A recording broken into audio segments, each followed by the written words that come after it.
reviewing Snowpiercer Season 4, Episode 3, Life Source. Welcome to what I think would have been a thrilling and heartbreaking Episode 2. Episode 3 is fine, but it is starting to be a lot of setup.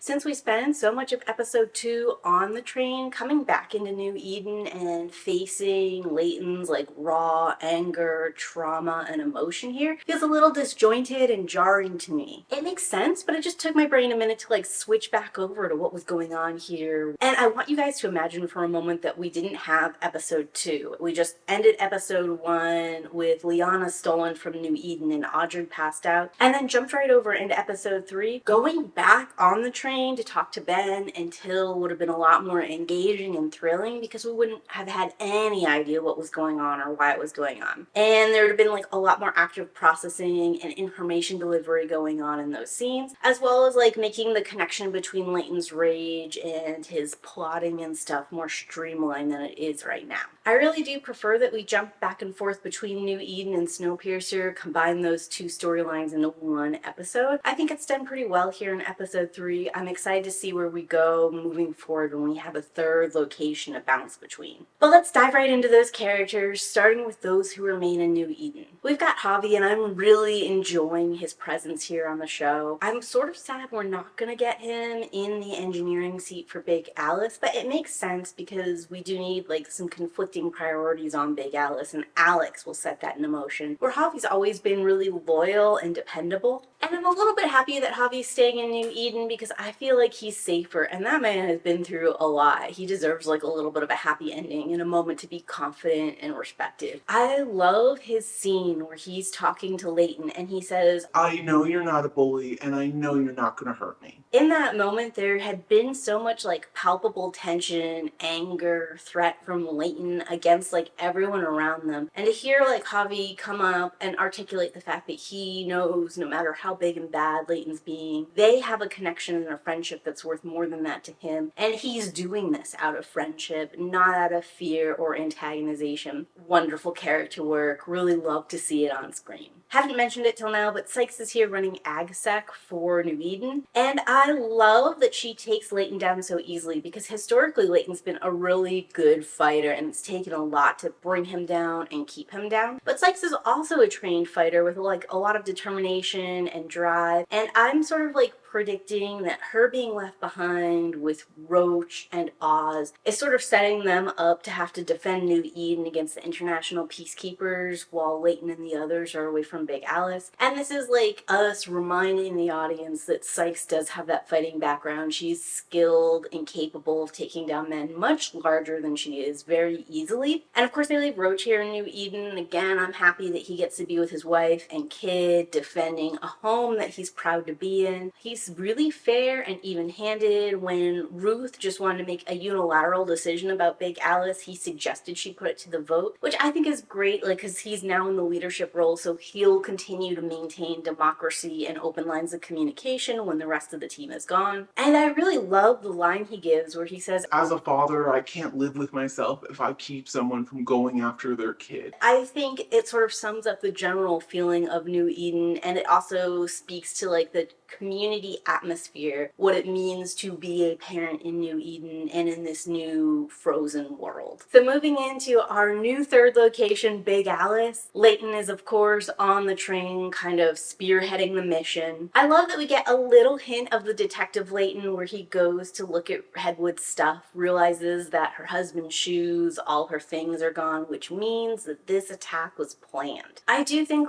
him being a stubborn asshole, being very oppositional, refusing to take help, refusing to listen to counsel, and refusing to sort of break things down and make a plan is really unlike him and out of character. I think they're trying to do something where they're you just lose your mind when your kid is at stake and you can't be rational or sensible or wait, and that's sort of what they're embodying in Layton, who has historically been very calm, even-tempered, continually held people back from doing rash things, insisted they need more information. He's usually help people with their children or like help them reunite in various ways, but he does it in a collected, calm manner that like leads to better success rates. So seeing him being unable to do this when it's him and his own kid is a human thing, even if I didn't love this characterization moment. He does say something I think is unforgivably cruel to Josie when he says, "If this was your daughter, it wouldn't be up for discussion." Patently untrue. Josie is a phenomenal adoptive mother to Miles. She cares about him, she loves him, she prioritizes him and puts him first. And in season 1, when she finds out that Miles is going to engineering, she is desperate to get to him. She tries to like push Layton off and like storm right then, and Layton says, hold on, wait. This is a trap. We can't just walk right into it. And while she doesn't ever let go of the idea of seeing Miles and getting in contact with him, she does stop and listen to Layton. The two of them do come up with a plan to do it smart instead of like impulsively and emotionally. And as a result, in season 1, Josie does get to see Miles, tell him how proud she is, how much she loves him, and also pass on a message of what to do to help the revolution in the engineering room. And Layton also leans heavily on Javi, threatens him, like manhandles him a little bit, when he was the most vocal person in the council fighting for Layton's ability to take Big Alice. Towards the end of this episode, Roach does go speak to Layton, tell him to fight for his daughter with words, to talk to the community as a human being, as a father, sort of like humbles himself before the community, apologizing for being rash, sort of acknowledging that what he wants to do isn't safe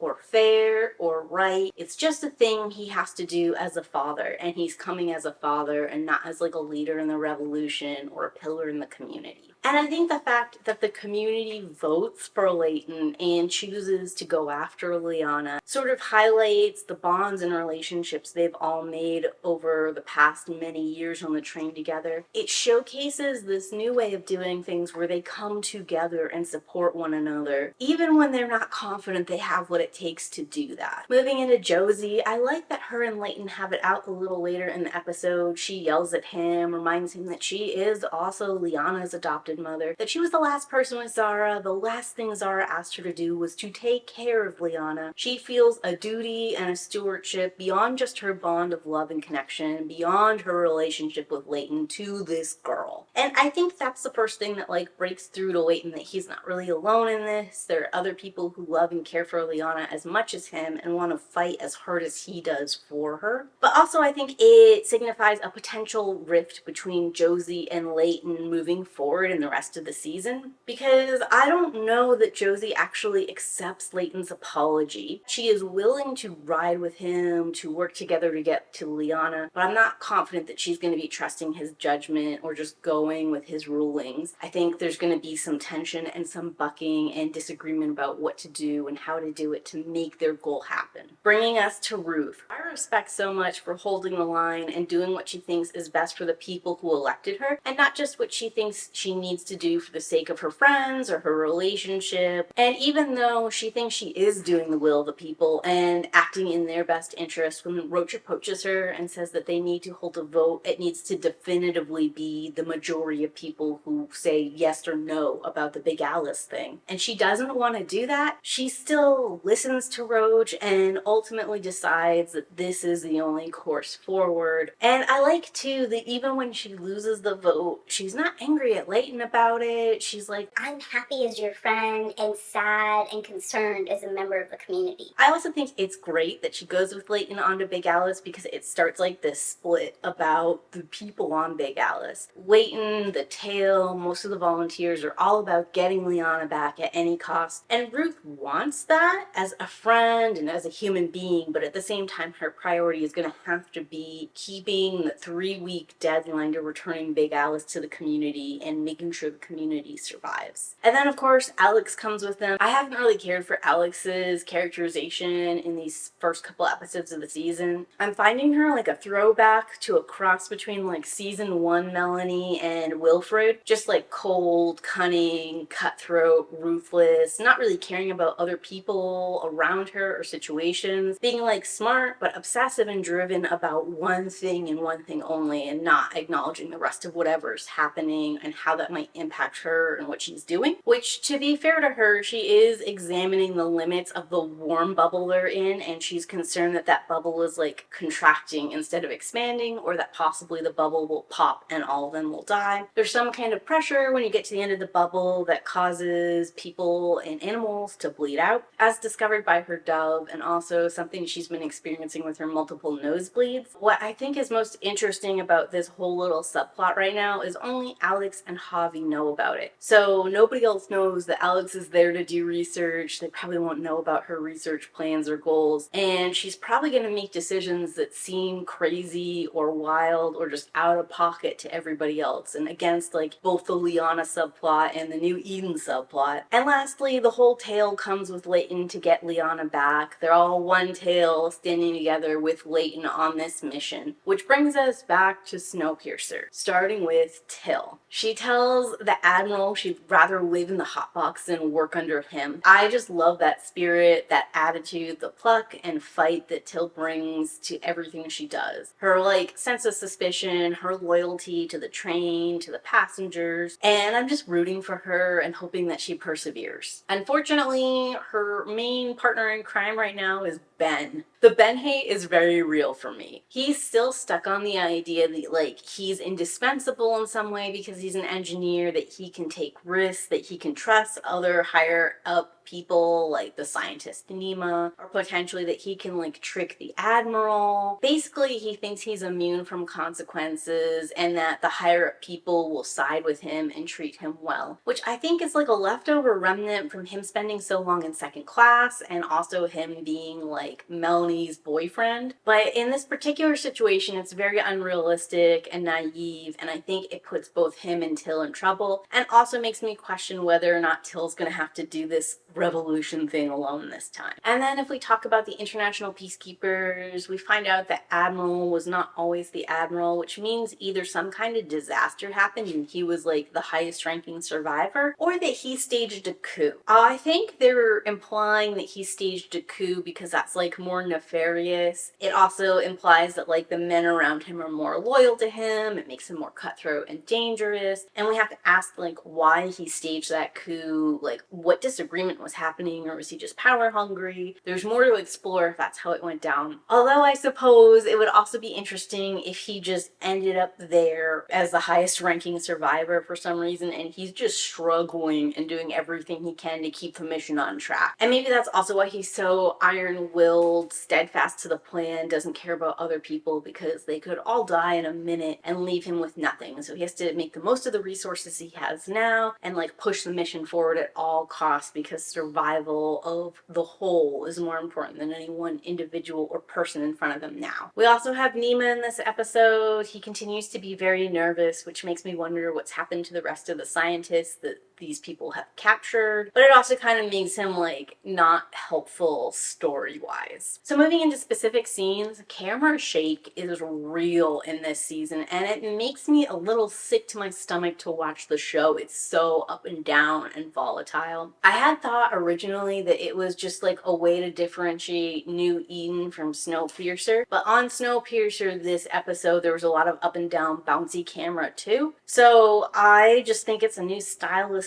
direction they went in with this season, and I do not like it. I think it cheapens the whole episode and makes it really hard to like pay attention and focus. I did find the whole tale joining Leighton on his quest to retrieve Liana to be really heartwarming. I also thought the Leighton Roach moment where they're parting was really sweet, and I even think like Ruth joining them in like this dual purpose was kind of like appreciated in like a nice moment. And I did take note of the camera angle of Leighton and the group leaving New Eden was set like high up and like it was hidden behind something, which makes me wonder if it was like somebody watching and observing New Eden and that's like the perspective we're getting, or if this is just intended as like an interesting camera angle, but it's something to look at. Which moves us into themes, starting with climate change is real, environmentalism stuff. We do have this new subplot about like the potential of the New Eden bubble bursting. If that's actually a threat and it will like auto freeze everyone living in New Eden, and we're gonna have a scientific race of something or other to preserve life there. It's a little too early to know if that's where we're going with this. It doesn't really tie into the seismic activity Alex mentioned, and it doesn't 100% tie in yet to the Snowpiercer mission to release more chemicals that'll force CW7 to drop all across the world and like warm the whole world back up. But there are a couple of interesting environmental threads and like people correcting past mistakes we could be going into here. For loneliness, isolation, and loss of normalcy, I love that all the tailies go with Leighton to get Liana back. I think it's really like that community, homegrown, takes a village sort of feel. And it goes back to the original heart of this show, which was the tale all the way in season 1. And their connectedness, their shared vision, and purpose. You know, in season 2 and 3, it gets a little bit fragmented. There's like different factions of the tale wanting different things. They're scattered around the tram. But in this moment, like in times of crisis, and once they have been able to live in democracy, enact their will, and have their own voice and say, the fact that even when Leighton's being an asshole, even when he's pushing them away, they are coming together and supporting him and even like forgiving some of that cruelty he showed, you know, understanding that it comes from hurt and returning to this nice like heart center is really great. And on Snowpiercer, all the Admiral's guys are always like watching and observing everything. They're keeping everyone like isolated and cutting off forms of communication, and they're making people like scared and small and exhausted while working them to the bone. You know, I'm seeing that separation, keeping them oppressed and keeping the Admiral in control of the train. Next is, are the kids okay? So doing a little bit of a deep dive into Alex, I feel like we're seeing a lot of the trauma, stress, all that kind of stuff wear on her. She is at this point in the narrative an adult, but like a young adult, and she's been sort of like guardianless for a long time. She's been valued for her science, her engineering prowess, what she can do or give. Any kind of praise or security has always been conditional on her being able to provide or add value in some way. And I do wonder if that like is sort of driving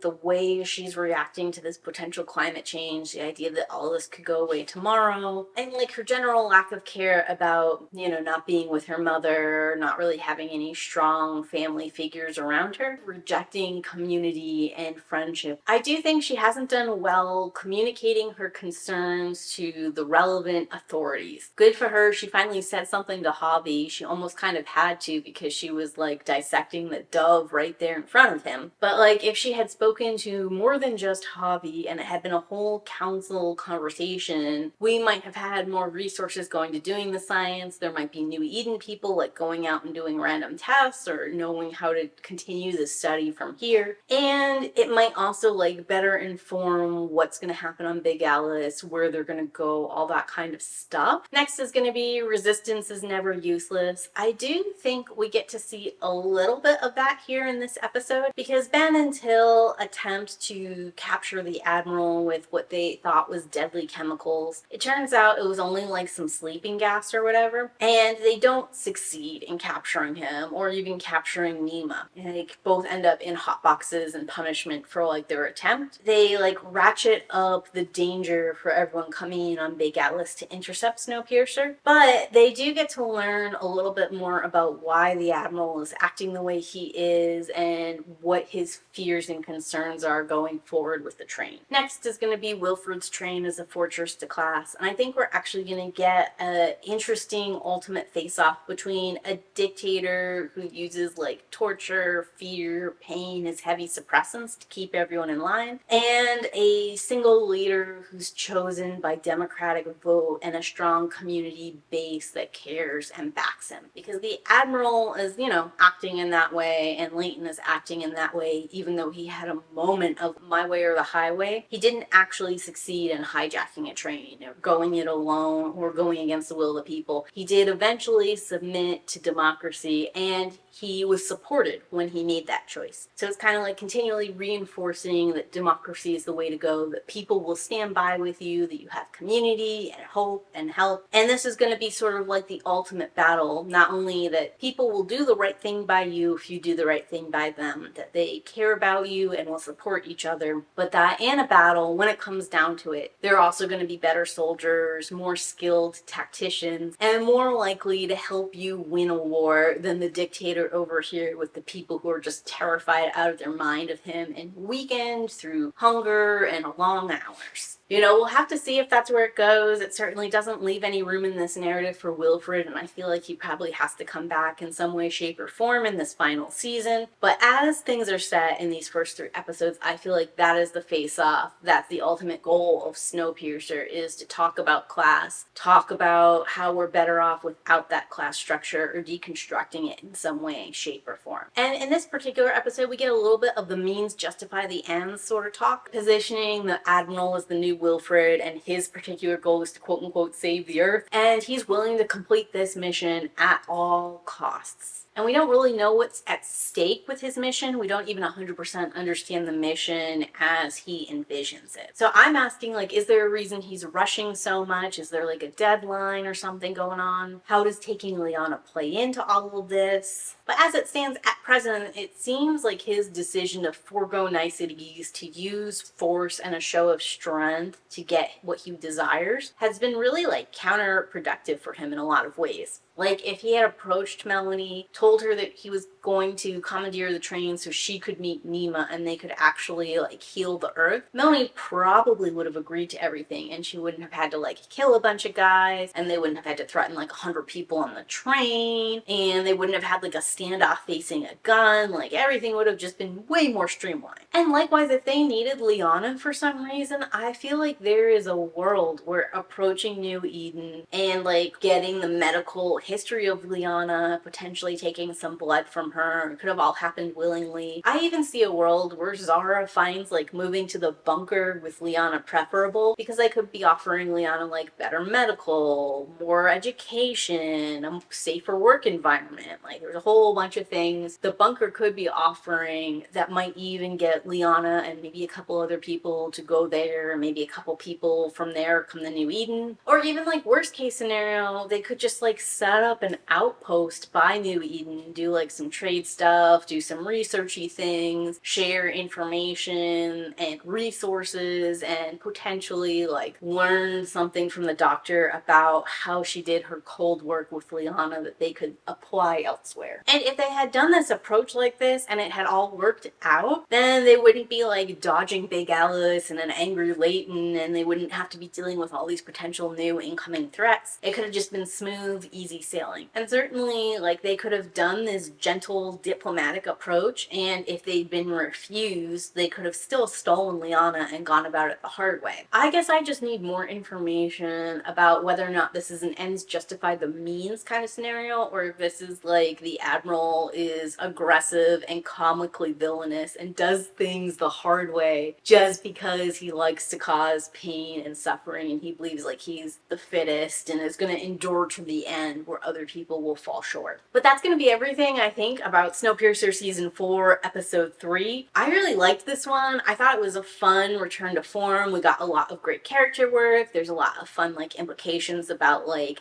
democracy versus a dictatorship. And I think we needed some kind of conflict before we took Big Alice, just because we said New Eden was running off of it in the first episode. So there had to be a solution for that. There had to be a danger or a threat in taking it. And that way there's stakes to the Lyanna hunt, not just whether or not Leighton can get her back, but like whether or not they can all get back in time to keep New Eden alive. And it does open us up to this nice question about, like, you know, getting Lyanna back at any cost is good and all, but what good does that really do you if you don't have anywhere to go back with her? So Leighton might not really be realizing it right now, but he also needs New Eden for Lyanna's sake. It's not enough just to have her. He needs to also have like that safe, nurturing place to raise her as well. So I'm loving this show. I'm still really invested. I can't wait for episode 4. If you're watching Snowpiercer Season 4, tell me how you're feeling about it, which episode's been your favorite so far, and any fun predictions you might have in those comments down below. And as always, keep reading.